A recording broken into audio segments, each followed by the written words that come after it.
Yo, yo, yo, yo, yo, what is going on, CoD Familia? It is your boy BN, aka Mr. Kingdom Builder, and today we are going to be giving you a little bit of a history and some updates, I guess, on Kingdom 14 as we kick off their introduction into the Call of Dragon space or community.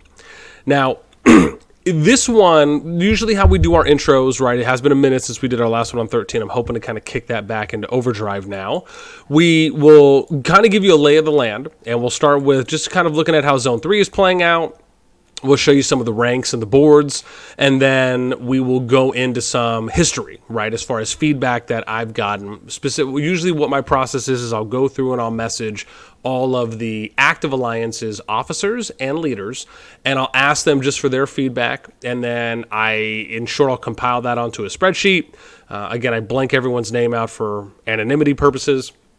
But I like doing it this way because, one, it allows for me to build an archive and a library on, histories for each of the kingdoms with how they started out. It's a way to save it, and I can always go back and reference it if, it's always interests me, and I just want to make this kind of small little tangent here, is that there's so many kingdoms and kingdom builders, but one of the things that we often miss out a lot on is having some type of historical documentation or library, if you will, on how kingdoms play out, how the merged kingdoms play out. And so my hope, really, as far as one part of content for this channel, is to really do that, to try and give every kingdom its due diligence, at least to the best of my abilities, and try and give you as much information. So that way, if there ever is historical references that need to be made with people asking, well, how did a kingdom start?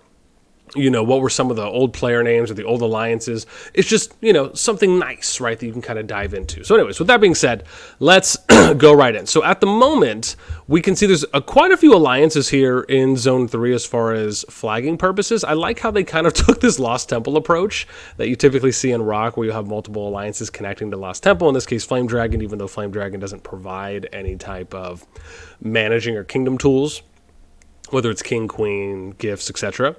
But they do have multiple alliances that are touching. If we look at the kind of, dispersion, if you will, the allocation of territory, up here we got big. They seem to have a decent amount. Purple a little bit, blue a little bit. This red alliance over here, which is WRTG. And then I think this might be big as well. No, this is a continuation of WRTG. So they really own the bulk. Looks like up there with Big, Knobs, another alliance that is there too.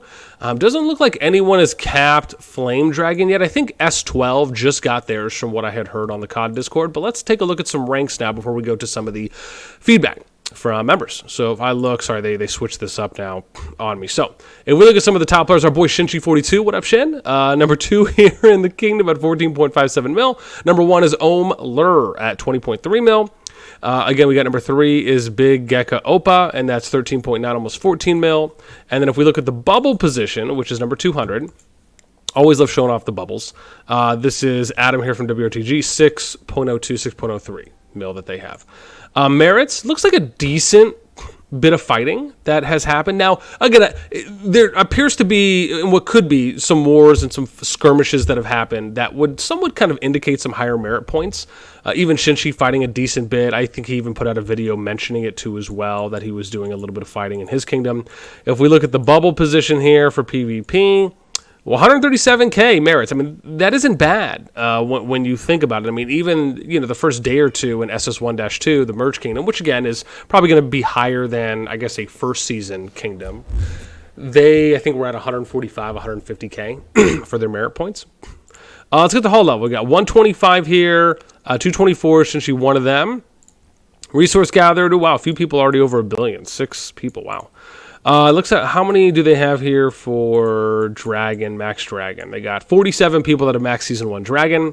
If we look at the Alliance board, you can see it kind of says that, right? Big, BIG, and then WRTG are kind of the 2 top alliances. Probably the 2 remaining actives. If you look at 3 and 4, 114 over 54, but again, that's 381. This 98 over 160 is probably a little more accurate for probably what number 3 would be. Number 1, they're pretty much almost full. And then number 2, yeah, near full. We look at some alliance merits. You can see, right, again, decent fighting here from Big and WRTG. It doesn't mean that they're fighting each other, but that could just be merit accumulation throughout the kingdom. Because like we talk about, right, if you leave an alliance and you join another one, your merits will carry over.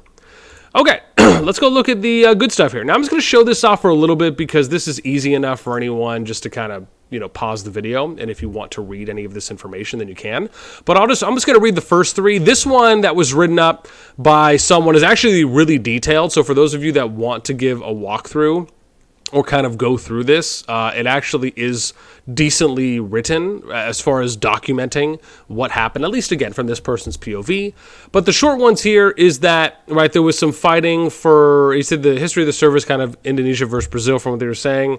Some of the Brazil alliances or alliance moved, lost and left, went to server 22. They have two strong alliances, MVPC, MVPB. Those were the Indo ones. My alliance, this person was saying, is Pinoy. Also, thanks for your time and the concern, man. More than welcome. He said the big picture is the war between MVP alliance and its enemies. Initially, MVP went to war with BRS, then MVP versus UN. UN is a joint alliance of BRS, and finally won the MVP. Same thing, right? History of warfare, top alliance full of tactics and deception. We got peace now, and S14 top alliance is not going to fight back, decided to move to S22. And then again, right, you have some, and I kind of bolded this where it's like big war happened before Pass 1 and Kaltia between DK and MVPB. Cleanup, DK and Kaltia by MVPB and E. DK members mostly moved to BRS Alliance and formed a new family. MVP maneuvers in Nivola made a move to Darlin and faced NOYP. Forgotten Lands, there was turmoil between the MVP family and UN family. A big war involving MVPA, B, C, E, and VIP. Oh, just totally rhyming there. UNBR against UNBR and the UN family. MVP wanted to close UN's movements. UNFJ sided with MVP, turmoil, and MVP family because of the Slay Alliance, or which changed to ITM or LTM, which is a family of UN. Top players, right? So stealing top players who were in other MVP alliances. I mean, this is somewhat common in Kingdoms, unfortunately. MVPA, IP, who kept pressing ITM or LTM, and several other Academy alliances. Then we have MVPE made an attack on Pass 1, Forgotten Lands to Zolan. Attacked from several sides, and there was no supply of aid because it was cut off. In the end, many of their players left. No more wars because there has been an agreement to prepare for the next season. Right, and obviously there's a lot more details there, so of course, anyone is more than welcome to read through those. But yeah, I mean, that's pretty much it, right? No fighting that we're seeing right now, again, in Zone 3. So, and especially around Flame Dragon, again, you have a lot of players that have cities near here, but nothing is really going on. And again, I imagine based on what we've been seeing, we have really just waiting. It's more of a waiting game at this point until they end up going into the next season, which, as a small note, I'll be doing a video on that. There is a chance, because they actually already have this information listed in season rewards as far as when their season begins on 3/31 at 6:30 UTC. There's other kingdoms as well that have this already listed that are plus and minus close to 14. So it will be interesting to see how that'll play out as what seems to be they're going to be in the third SS1. I don't know if it's going to be -3 or SS1. It might be SS2 or SS3 they'll be. And that'll kind of define. It looks like they're going to be the third merge kingdom group. So again, if you're in Kingdom 14 and you want to let us know, what the history has been like in your own words, please feel free to let me know in the comments down below. Did you have some trials and tribulations? Are things better now? Or is the kingdom really just preparing for the upcoming season? Is the kingdom unified? Anything and everything, I'd love to hear. So please feel free to let me know down there. That's going to be it for me. As always, until next time, I will catch you later.